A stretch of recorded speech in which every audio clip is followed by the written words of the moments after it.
நீதிமொழிகள் 12:4 குணசாலியான ஸ்திரீ தன் புருஷனுக்கு கிரீடமாயிருக்கிறாள்.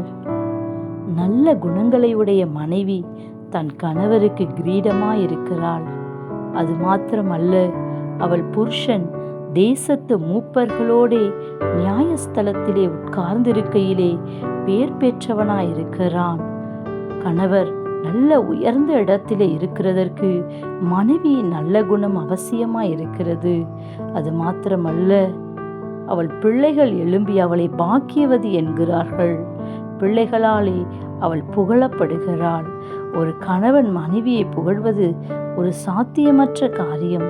அப்படிப்பட்ட கணவன் மனைவியை பார்த்து சொல்லுகிறார், அநேக பெண்கள் குணசாலியாய் இருந்தது உண்டு, நீயோ அவர்கள் எல்லாருக்கும் மேற்பட்டவள் என்று கணவனும் அவளை புகழுகிறார்.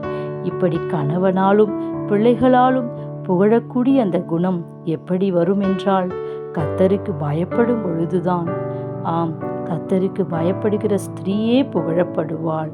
இன்றைக்கும் பெண்களாகிய நாம் கர்த்தருக்கு பயந்து அந்த நல்ல குணத்தை நாம் பெற்றுக்கொள்ளுவோம். Have a nice day. God bless you.